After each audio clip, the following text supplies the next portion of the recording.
Assalamualaikum warahmatullahi wabarakatuh. Kembali lagi di channel Berita Mistis. Untuk kisah kali ini masih ada sebuah cerita yang ditulis oleh Untung Prasetyo. Dan untuk kisah yang akan saya bawakan kali ini, sebuah kisah Mbah Reso dari Mojokerto. Dan sebelum kita lanjut ke ceritanya, tekan dulu tombol like video ini. Dan jangan lupa tekan juga tombol subscribe channel ini. Dan nyalakan juga lonceng notifikasinya agar tidak ketinggalan cerita-cerita lainnya dari channel ini. Dan buat teman-teman yang pengen membaca langsung ceritanya, nanti silahkan saja kunjungi linknya yang nanti akan saya sertakan di kolom deskripsi. Dan teman-teman juga bisa mampir ke channel YouTube-nya penulis yang nanti linknya juga akan saya sertakan di kolom deskripsi. Dan seperti apa untuk kisah kali ini, langsung saja kita masuk ke ceritanya.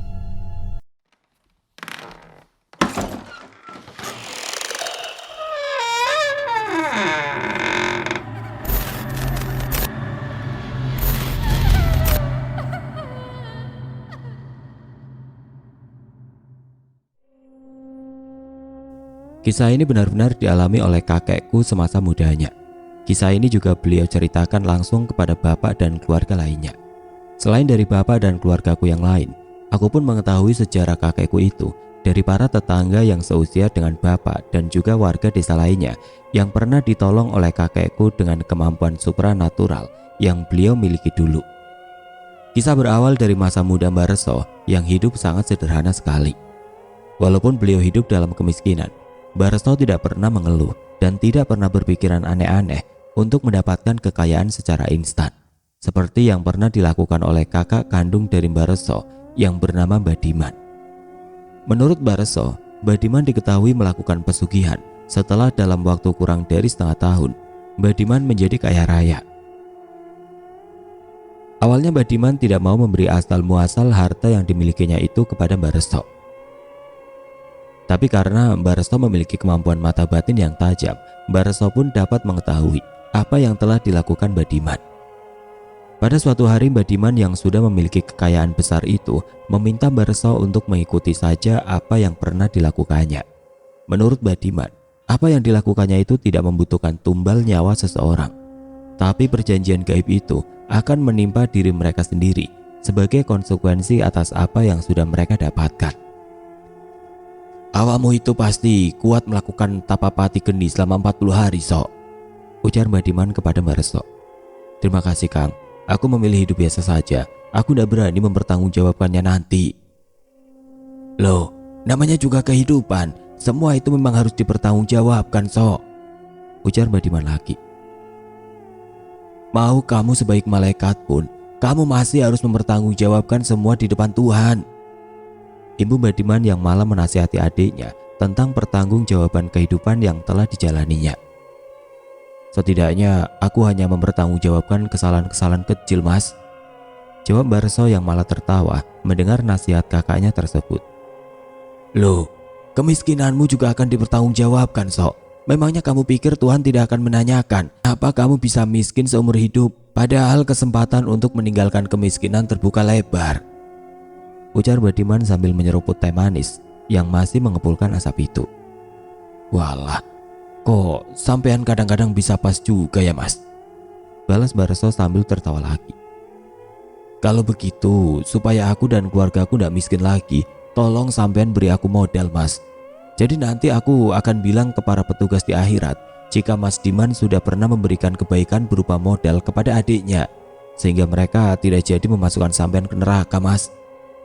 Ibu Mbah Reso lagi yang langsung disambut tawa oleh Mbah Diman. "Ya wis, awakmu tak modali perahu karo jaring ya. Biar awakmu bisa mencari ikan di Sungai Berantas. Semoga kamu cepat kaya dari hasilmu menjala nanti, supaya tidak dikebuki petugas akhirat," balas Mbah Diman sambil tertawa bersama Mbah Reso. Setelah menolak ajakan Mbah Diman, Mbah Reso pun mulai mengais rezekinya di Sungai Berantas dengan cara menjala ikan-ikan yang terdapat di sungai tersebut. Karena Mbah Reso bekerja di sungai itu pada malam hari, Mbah Reso pun tidak luput dari kejadian-kejadian mistis yang menghampirinya. Malam itu cuaca yang sedang diselimuti awan mendung pun mulai menitikan air hujan yang tiba-tiba datang. Mau tidak mau Mbah Reso pun harus meninggalkan ganco serta jala yang sudah dipasangnya dan segera pergi menuju ke gubuk miliknya yang berada tidak jauh dari tepian sungai tersebut. Hujan malam itu pun semakin deras dan angin pun mulai datang dan menerpa Mbah Reso yang berada di dalam gubuk yang tidak memiliki dinding penutup tersebut. Dari dalam gubuknya Mbah Reso melihat sesuatu mengambang di atas sungai yang berada tidak jauh dari tempatnya berada. Kilatan cahaya petir pun menerangi dengan sesaat apa yang sedari tadi membuat Mbah Reso penasaran itu. Karena sesuatu yang dilihatnya seperti sosok tubuh manusia, Mbah Reso pun segera menghampiri apa yang sedang dilihatnya tersebut. Hujan deras tidak menyurutkan langkah Mbah Reso untuk menolong sosok yang sedang mengapung di tengah sungai tersebut. Ketika Mbah Reso sudah berada di tepian sungai, sosok tubuh yang dilihatnya tadi tiba-tiba saja tenggelam. Dan hanya dengan sekejap saja, tubuh itu kembali terlihat mengapung tepat di depan Mbah Reso dengan jarak sekitar 3 meter. Karena Mbah Reso memang berniat untuk menyelamatkan sosok tubuh yang dilihatnya tersebut, Mbah Reso pun hendak mengambil bambu panjang yang biasa digunakannya untuk menggancok ikan. Tapi betapa terkejutnya Mbah Reso ketika beliau sampai di depan gubuknya. Beliau melihat sosok orang sedang duduk memunggunginya di dalam gubuk tersebut. Sosok yang memunggunginya itu terlihat sama dengan sosok yang sedang mengambang di tengah sungai tadi. Dan betapa terkejutnya Mbah Reso ketika sosok itu mulai berbicara dengan suara parau dan terdengar seperti orang yang sedang menggigil kedinginan. "Kang, tolong aku ya. Nanti jika sampean menemukan jasadku, tolong bawa ke desa sebelah. Keluarga saya sudah 2 hari mencari saya," ujar sosok yang duduk memunggungi Mbah Reso tersebut. "Maaf Kang, memangnya sampean ini kenapa?" tanya Mbah Reso yang merasa penasaran dengan apa yang terjadi dengan orang tersebut. "Aku kepleset ke dalam sungai Berantas yang ada di sisi barat, Kang. Entah kenapa aku yang bisa berenang pada saat itu tidak mampu melawan arus sungai dalam yang terus membawaku ke dasar sungai ini, Kang," jawab sosok yang menggunakan kaos oblong putih kecoklatan serta celana panjang hitam itu. "Mungkin 2 atau 3 hari nanti jasadku akan mengapung, Kang. Jika sampean yang menemukan jasadku, tolong kabari keluargaku di desa sana ya, Kang," ibu sosok orang yang ternyata sudah meninggal itu. "Iya Kang, yang penting sampean tidak ngeganggu saya ketika saya bekerja," balas Mbah Reso sambil menengok ke arah belakang. Tapi hal mengejutkan pun mulai terjadi lagi. Hanya dalam hitungan detik ketika Mbah Reso memalingkan wajahnya, sosok yang duduk memunggunginya sambil menahan dingin itu tiba-tiba saja menghilang. Setelah mengetahui sosok arwah yang menemuinya itu pergi, Mbah Reso langsung kembali ke pinggir sungai untuk melihat jasad yang tadi ditemukannya. Tapi lagi-lagi Mbah Reso dibuat heran dengan menghilangnya sosok jasad yang tadi sudah berada dekat di tepian sungai itu. Karena sudah kepalang basah, Mbah Reso pun memilih mengangkat jala dan ganco yang dipasangnya tadi. Mbah Reso berpikir untuk pulang saja, karena cuaca tidak memungkinkan untuk menjalani aktivitasnya. Tapi Mbah Reso kembali dibuat terkejut ketika jala dan ganconya sudah dipenuhi ikan. Dengan rasa senang dan rasa syukurnya, Mbah Reso pun lalu menarik jala serta ganco yang sudah terisi banyak ikan itu dan mulai menempatkannya ke dalam keranjang bambu besar yang sudah disediakannya. Tangkapan ikan Mbah Reso malam itu memang di luar dugaan, dan itulah untuk kali pertamanya Mbah Reso mendapatkan ikan dengan 2 keranjang penuh yang didapatnya dalam sekali waktu. Setelah menemui hal ganjil di pinggiran sungai Berantas itu, Mbah Reso pun makin rajin lagi melakukan tirakat puasa dan laku tirakat lainnya untuk lebih mempertajam mata batinnya serta untuk membentengi diri dari gangguan-gangguan makhluk gaib yang mulai sering menampakkan wujud di pinggiran sungai tersebut. Pernah suatu ketika Mbah Reso yang sudah selesai memasang jala pada malam hari itu menunggu sambil memancing ikan menggunakan alat sederhana yang berupa bambu dan senar pancing serta mata kailnya. Ketika Mbah Reso baru saja melemparkan umpannya, Mbah Reso dikejutkan dengan sambaran ikan yang langsung melahap umpan di mata pancingnya. Dengan sekuat tenaga, Mbah Reso pun segera menarik pancingnya dan beliau sangat senang dengan ikan besar yang masih berada di bawah permukaan air tersebut. Mbah Reso yang kewalahan dengan hasil tangkapannya itu terus berusaha membuat ikan yang menyambar umpannya tadi menyerah dan menaikkannya ke daratan. Karena sepertinya tangkapan itu sangat besar, Mbah Reso pun sangat berhati-hati untuk mengangkatnya. Karena beliau khawatir jika ikan tersebut akan memutuskan senar pancing yang digunakannya. Hampir 15 menit Mbah Reso berjibaku dengan ikan yang menyambarnya tadi, hingga perlahan Mbah Reso pun dapat membawa tangkapan itu ke atas permukaan air. Tapi betapa terkejutnya Mbah Reso ketika beliau melihat apa yang terdapat pada ujung senar pancingnya itu. Walaupun gelap, tapi Mbak Reso yakin bahwa itu bukanlah seekor ikan biasa. Dan benar saja dugaan dari Mbak Reso tadi. Sosok yang ada di ujung senar pancingnya adalah sosok kepala wanita berambut panjang dengan mata terpejam. Dari jarak sekitar 2 meter, Mbak Reso pun hanya terdiam dan terus memperhatikan sosok tangkapannya tersebut. Dan betapa terkejutnya Mbak Reso ketika melihat kepala wanita berambut panjang itu membuka mata dan menyeringnya ke arahnya. Walau hanya terkejut dan tidak merasa takut, tapi Mbak Resto sangat heran dengan sosok kepala yang ada di hadapannya itu. Setelah menatap tajam ke arah Mbak Resto, kepala wanita tanpa tubuh tersebut mulai berbicara kepadanya. "Pak, tolong jika menemukan bagian tubuh saya, jangan dibuang kembali ke sungai ini ya. Tolong kuburkan saja, Pak," ujar sosok kepala yang terlihat sangat sedih itu. "Ya, nanti saya akan kuburkan di sekitar tempat ini jika saya hanya mendapatkan potongan tubuhmu. Lalu bagaimana dengan tubuhmu yang lain?" ujar Mbak Reso sambil bertanya kepada sosok kepala tanpa tubuh dari wanita yang sepertinya telah menjadi korban pembunuhan itu. "Tubuh saya dipotong-potong, Pak. Saya tidak tahu keberadaannya saat ini. Yang saya tahu, kedua tangan saya dibuang ke sungai ini dan kepala saya di ujung sungai ini di bagian lainnya," jawab sosok yang bukan lagi manusia itu. "Ya sudah, sekarang kamu pergi ya. Jangan mengganggu saya yang sedang mencari rezeki di sini. Saya berjanji akan menguburkan bagian apapun dari tubuhmu yang aku temukan nanti," jawab Mbak Resto dengan tenang. Tanpa menjawab perkataan dari Mbak Resto tadi, sosok kepala perempuan berambut panjang tadi pun langsung menghilang dari pandangan mata Mbak Resto. Dan tidak lama kemudian, Mbak Resto pun segera mengambil jala dan ganco yang sudah dipasangnya tadi. Sama seperti ketika Mbak Resto bertemu dengan sosok orang yang sudah meninggal dan menemui Mbak Resto di gubuk kecil miliknya. Tangkapan ikannya setelah beliau menemukan sosok makhluk gaib yang meminta tolong kepadanya benar-benar di luar dugaan. Waktu itu, 2 keranjang bambu milik Mbak Resto bahkan tidak cukup untuk membawa semua hasil tangkapan ikannya malam itu. Hingga beliau harus kembali lagi ke gubuknya untuk mengambil ikan-ikan tangkapannya yang belum dibawanya pulang. Walau merasa senang dengan tangkapan ikannya tersebut, Mbak Resto pun menjadi sedih ketika mengingat sosok yang ditemuinya beberapa minggu lalu di gubuk miliknya. Hingga berminggu-minggu, Mbak Resto tidak juga menemukan sosok tubuh orang yang meninggal di sungai tersebut. Bahkan Mbak Resto pun tidak mendengar kabar penemuan sosok jasad di sungai tersebut. Setelah memiliki seorang anak, Mbak Resto pun hanya fokus bekerja mencari ikan pada malam hari. Sementara di siangnya, beliau pun bekerja serabutan untuk mendapatkan penghasilan lebih. Mbak Resto yang memiliki seorang kakak yang kaya raya pun tidak pernah meminta uang atau barang lainnya kepada kakaknya tersebut. Mbak Resto tetap berprinsip teguh pada pendiriannya. Hingga setelah beberapa tahun kemudian, Mbak Diman yang merupakan sosok kakak tertua dari Mbak Resto pun mulai sakit-sakitan. Dan penyakit yang dialaminya itu sangat sulit disembuhkan melalui pengobatan medis dan juga non-medis. Hingga tibalah saatnya Mbak Diman mengalami kebutaan permanen. Mbak Resto yang kini mata batinnya lebih tajam pun berusaha dengan sekuat tenaga untuk mengobati Mbak Diman. Tapi penyakit Mbak Diman saat itu bukanlah penyakit biasa.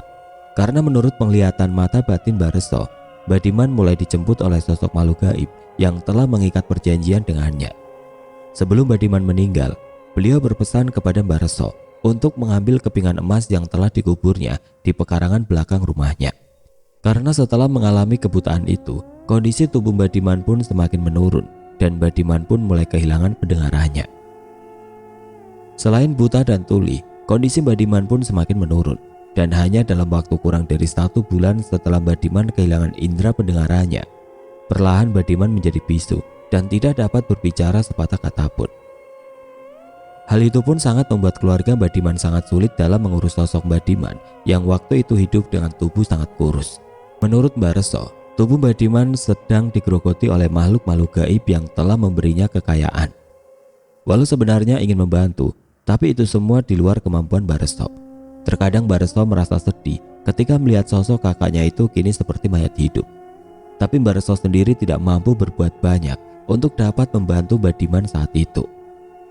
Hingga suatu ketika Mbak Diman pun akhirnya meninggal dunia dengan tubuh yang sangatlah kurus. Tapi walaupun tubuhnya kurus, tubuh Mbak Diman sangatlah berat. Bahkan 4 orang yang mengangkat keranda mayatnya pun tampak kewalahan waktu itu. Saat hal janggal itu terjadi, Mbak Resto yang memang memiliki mata batin yang tajam segera mengelilingi keranda mayat Mbak Diman. untuk mengusir sosok-sosok makhluk gaib yang ada di sekitar mayat Mbak Diman. Dan setelah Mbak Resto melakukan hal itu, bobot dari keranda mayat Mbak Diman pun kembali normal seperti layaknya orang meninggal pada umumnya. Karena banyak yang melihat kejadian janggal tersebut dan Mbak Resto sendirilah yang menanganinya, maka semenjak saat itu banyak warga desa yang meminta bantuan kepada beliau ketika orang-orang di desanya sedang menghadapi permasalahan yang berkaitan dengan hal gaib. Semeninggalnya Mbak Diman, Mbak Resto pun mulai dikenal sebagai orang yang memiliki kemampuan yang berhubungan dengan hal gaib. Walau usia Mbak Resto masih muda saat itu, beliau sudah dipanggil dengan sebutan Mbah karena sudah banyak membantu orang-orang menghadapi berbagai macam persoalan hidupnya. Ada juga sebagian orang yang menganggap bahwa Mbak Resto sebagai dukun yang bisa mengobati orang-orang yang terkena gangguan penyakit non-medis. Mbak Resto yang masih juga menjadi nelayan di Sungai Berantas pun semakin sering didatangi oleh makhluk-makhluk gaib yang meminta Mbak Resto untuk menyempurnakan jasadnya hingga memberikan benda pusaka kepada beliau. Dan setelah menerima benda pusaka dari sosok yang menghuni sungai tersebut, Mbak Resto makin memiliki kemampuan supranatural yang cukup tinggi. Hal itu juga disertai oleh laku tirakat yang masih sering dilakukan oleh Mbak Resto sendiri. Setelah hampir 1 tahun Mbak Resto tidak menemui penampakan makhluk-makhluk gaib penghuni Sungai Berantas, akhirnya Mbak Resto pun harus kedatangan sosok penguasa kerajaan gaib sungai besar tersebut. Hujan gerimis pada malam Jumat itu membuat istri Mbak Resto merasa khawatir jika Mbak Resto harus pergi menjala ikan di sungai tersebut. Awalnya Mbak Resto dilarang oleh sang istri untuk pergi ke sungai, tapi setelah memberi penjelasan kepada istrinya, akhirnya Mbak Resto diizinkan untuk kembali melakukan aktivitasnya pada malam hari itu. Kekhawatiran istri Mbak Resto itu akhirnya menjadi sebuah kenyataan setelah Mbak Resto yang belum pernah ditemui sosok penguasa Sungai Berantas tersebut harus ikut ke dalam kerajaan gaib yang berada di sana. Seperti biasa, Mbak Resto berangkat menuju ke gubuk miliknya yang ada di tepian Sungai Berantas sekitar pukul 8 malam. Karena hujan terus mengguyur dari sore hari, maka Mbak Resto pun berangkat lebih malam lagi, yaitu sekitar pukul 10 malam. Mbak Resto yang tidak memiliki firasat apapun melangkah dengan yakin menuju ke Sungai Berantas dengan niat untuk menjemput rizkinya melalui tangkapan ikan yang akan didapatnya nanti. Tapi malam itu Mbak Resto harus mendapatkan sebuah pengalaman yang sangat menarik dalam hidupnya ketika Mbak Resto ditemui oleh sosok ratu penguasa sungai tersebut. Setelah Mbak Resto selesai memasang jala dan kanjonya, Mbak Resto pun berniat untuk kembali ke gubuknya untuk beristirahat sambil menunggu jala dan kanconya terisi ikan. Tapi ketika Mbak Resto hendak berjalan ke arah gubuk, tiba-tiba beliau mendengar suara bising yang datangnya dari arah tengah sungai. Suara itu seperti hembusan angin kencang yang terus-menerus menderu. Hingga Mbak Resto pun melihat air yang berputar dengan sangat kencang di tengah sungai tersebut. Dari dalam pusaran air tersebut muncullah sosok wanita cantik dan juga sebuah candi yang membentuk gapura besar di sisi kanan dan kiri wanita tersebut. Setelah kemunculan wanita cantik itu, muncul juga 4 sosok pengawal yang menggunakan pakaian prajurit kerajaan pada zaman dulu. Dan setelah itu wanita cantik beserta 4 sosok pengawalnya itu segera melayang mendekati Mbak Resto yang hanya bisa diam terpaku di tepi sungai. Mbak Resto yang tidak dapat berkata-kata ketika melihat penampakan yang baru pertama kali dilihat itu, hanya memandang kagum sosok-sosok yang melayang di atas sungai tempatnya menaruh jala. Dan ketika sosok-sosok makhluk gaib tersebut sampai di depan Mbak Resto, barulah Mbak Resto dapat menggerakkan tubuhnya dan langsung memberi salam kepada kelima sosok tersebut. "Aku sudah memperhatikanmu sejak lama, Resto. Aku tahu kau adalah orang baik dan kau juga memiliki mata batin yang tajam serta beberapa benda pusaka," ujar wanita cantik dengan busana yang diselimuti cahaya keunguan tersebut. "Maaf Putri, apakah saya memiliki salah atau sikap yang tidak baik di tempat ini?" tanya Mbak Resto sambil memandang wanita cantik dengan mahkota berkilau itu. "Kau selalu bersikap baik di tempat ini, tapi apa kau tidak mengetahui bahwasanya setiap tempat itu ada penghuninya dan setiap tempat itu ada penguasanya?" jawab sang putri dengan pandangannya yang terus mengarah ke wajah Mbak Resto. "Maaf Putri, saya benar-benar tidak tahu jika sungai ini ada sebuah kerajaan gaib. Hal itu dikarenakan keterbatasan saya sebagai manusia biasa Putri," balas Mbak Resto dengan kerendahan hatinya. "Kau bukannya tidak tahu Resto, tapi kau memang tidak pernah menggunakan kemampuanmu untuk mencari tahu. Tapi aku suka dengan apa yang telah kau lakukan itu. Kau bersikap seolah kau ini orang biasa. Tapi sejatinya kau memiliki kesaktian yang sangat tinggi, Reso, ujar sang ratu dengan senyuman. Maaf putri, apa yang saya miliki itu hanya sebuah kemampuan biasa, dan itu pun saya gunakan untuk membantu orang-orang yang mengalami kesulitan, balas Mbak Reso dengan nada merendah. Aku tahu, Reso, aku sudah tahu semua tentangmu. Karena aku merasa tertarik dengan sosok manusia yang terus saja mencari ikan dan tidak menggunakan kesaktian yang dimilikinya untuk mencari harta, maka aku merasa ingin mengenalmu lebih dekat, Reso, dan aku ingin mengajakmu pergi ke kerajaanku sebagai tamu kehormatanku. Ibu sang putri menjelaskan. Baiklah putri, jika itu kemauan putri saya akan menurutinya, tapi saya tidak bisa berlama-lama di alam putri dan saya harus kembali ke tempat ini sebelum matahari terbit di ufuk timur, balas Mbak Reso yang disambut anggukan kepala serta senyum menawan dari sang putri. Mbak Reso pun lalu berjalan mengikuti dua pengawal yang berjalan di belakang sang ratu, memasuki sebuah gapura besar yang ada di tengah sungai tersebut. Setelah kedua kaki beliau masuk ke dalam gapura tersebut, suasana malam hari dengan rintikan gerimis pun berubah menjadi suasana senja dengan langit yang berwarna kemerahan. Sang putri yang tadinya berjalan di depan dua pengawal yang ada di depan Mbak Reso pun tiba-tiba menghilang, dan kini Mbak Reso berjalan beriringan dengan sosok pria sebayanya tiba-tiba saja hadir tepat di sampingnya. Sosok pria yang mengaku bernama Kalitoya tersebut membawa Mbak Reso menuju ke kerajaan gaib yang berada di sungai berantas tersebut. Tapi dalam perjalanannya itu, Mbak Reso melewati pedesaan yang memiliki kehidupan sama seperti manusia pada umumnya. Setelah melewati pedesaan, Mbak Reso dibawa ke sebuah tempat yang terdapat beberapa orang dengan berbagai bentuk. Ada yang terlihat tubuh tanpa tangan, ada yang terlihat tubuh sedang membawa kepalanya. Bahkan ada sosok perempuan yang kepalanya pernah menghampiri Mbak Reso dan meminta tolong Mbak Reso untuk menguburkan jika beliau menemukan bagian-bagian tubuhnya yang telah dipotong-potong. Perempuan itu terlihat sudah utuh kembali dan perempuan bergaun putih yang terlihat basah dengan wajah pucat itu tampak tersenyum ke arah Mbak Reso.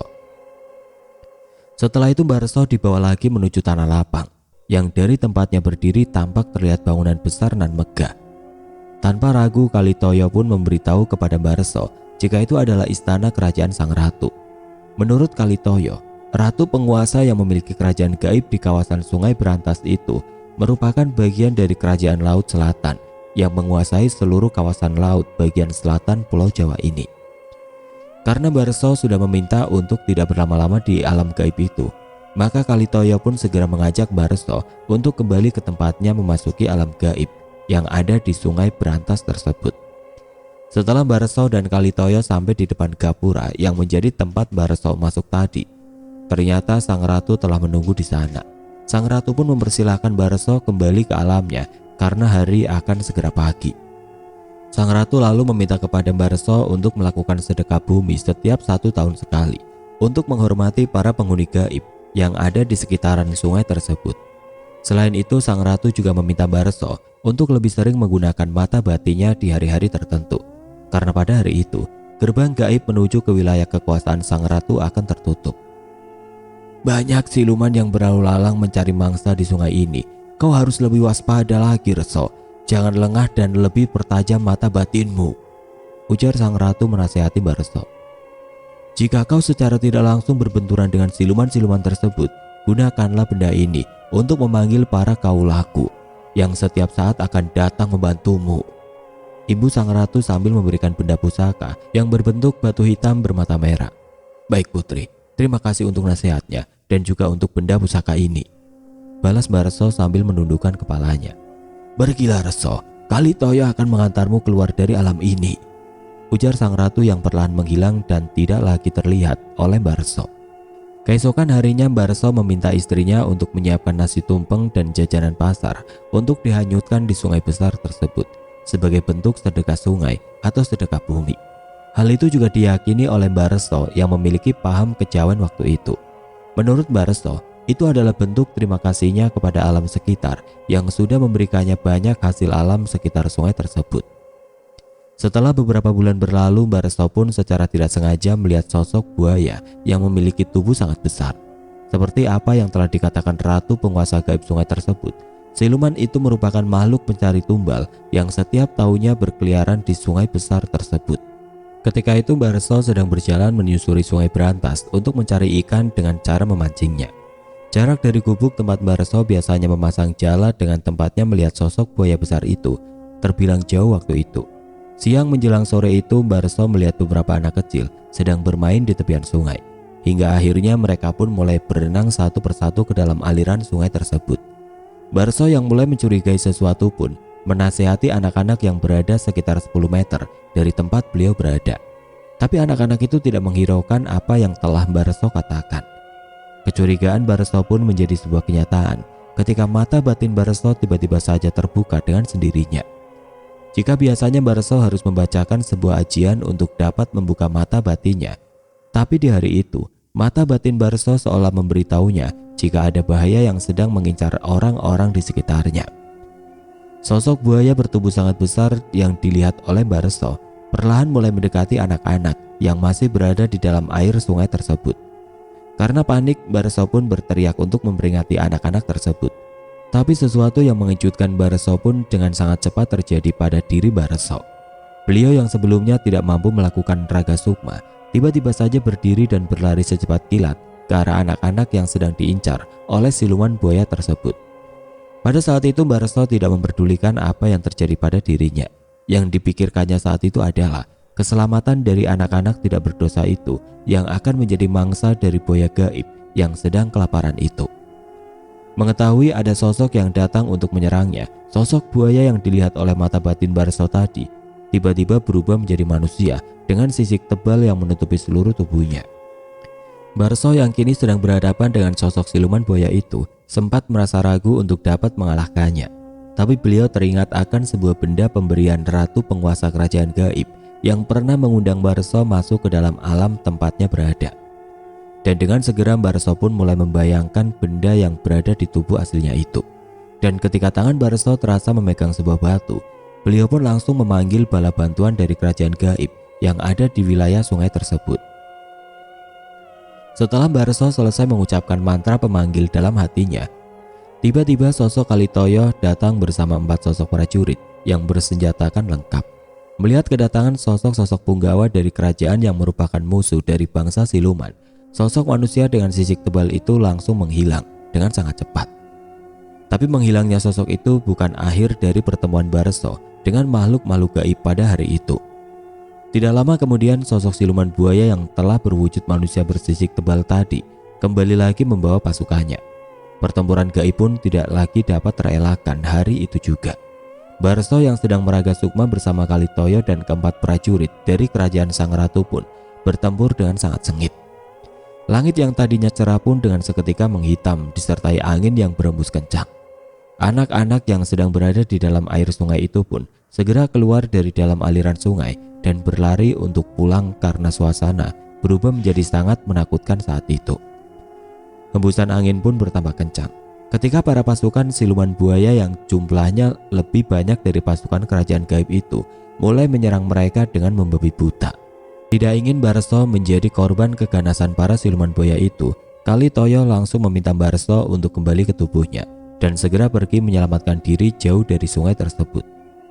Mbak Resto pun segera kembali ke tubuhnya dan langsung tersadar, tapi Mbak Resto masih dapat melihat pertempuran gaib itu berlangsung dengan tidak seimbang. Mbak Resto sudah diminta pergi oleh Kalitoyo pun seperti enggan beranjak dari tempatnya karena tidak tega melihat Kalitoyo dan keempat prajurit kerajaan itu mulai kewalahan menghadapi serangan-serangan dari para siluman buaya tersebut. Tapi keadaan pun mulai berubah ketika seorang bertubuh kekar datang bersama 3 orang lainnya yang membawa tombak trisula di tangannya. Dan setelah kehadiran sosok tersebut, Kalitoyo dan sebangsanya dapat menguasai jalannya pertempuran hingga akhirnya dapat mengusir para siluman buaya tersebut. Sungguh kejadian yang tidak pernah terduga sebelumnya oleh Mbak Resto. Walau merasa sedikit takut dengan dahsyatnya pertempuran gaib itu, tapi Mbak Resto merasa sangat bersyukur dapat menyaksikan pemandangan yang sangat langka tersebut. Setelah kejadian itu, Mbak Resto makin menguasai ilmu-ilmu kejawen lainnya. Selain mata batinnya yang lebih tajam lagi, Mbak Resto pun mampu untuk menyembuhkan berbagai gangguan di luar non-medis. Bahkan tidak jarang, Mbak Resto diminta oleh orang untuk menyembuhkan penyakit kiriman seperti santet, pelet, dan lain sebagainya. Barso yang sangat dikenal baik itu selalu menolak pemberian dari orang-orang yang telah ditolongnya. Karena Barso mempunyai prinsip menolong dengan ikhlas dan tanpa pamrih. Itulah yang membuat Barso semakin disegani dan dihormati di daerah tempat tinggalnya. Beruntungnya waktu muda dulu Barso tidak tergiur dengan ajakan Badiman yang meminta beliau untuk melakukan ritual di sebuah tempat yang ada di pesisir pantai selatan. Walaupun sempat menjadi orang kaya, pada akhirnya Badiman pun harus meninggal dengan kondisi yang sangat mengenaskan. Menurut Barso, koin emas dan barang-barang berharga lainnya yang dikubur Badiman di pekarangan rumahnya pun menghilang dengan sendirinya. Barso yang ikut mencari bersama keluarga lainnya dibuat heran dengan ditemukannya kotak kayu yang sudah kosong dan tidak ada benda-benda apapun di dalamnya. Walau di masa mudanya Barso harus hidup susah, tapi beliau selalu bersyukur dan memiliki harapan agar anak-anak keturunannya kelak hidup bahagia dan mulia walaupun tidak bergelimang harta. Dengan melakukan berbagai macam tirakat hingga akhirnya Barso mengenal sosok penguasa gaib yang memiliki kerajaan di kawasan Sungai Berantas tersebut.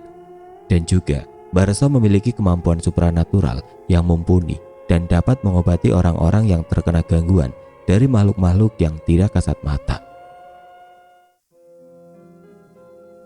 Oke teman-teman, sekian untuk kisah kali ini. Bagaimana menurut kalian tentang kisah ini? Tulis komentar kalian di kolom komentar. Dan buat teman-teman yang baru bergabung, jangan lupa untuk like, komen, share, serta subscribe channel ini. Dan nantikan kisah-kisah horor berikutnya tetap di channel Berita Mistis. Wassalamualaikum warahmatullahi wabarakatuh.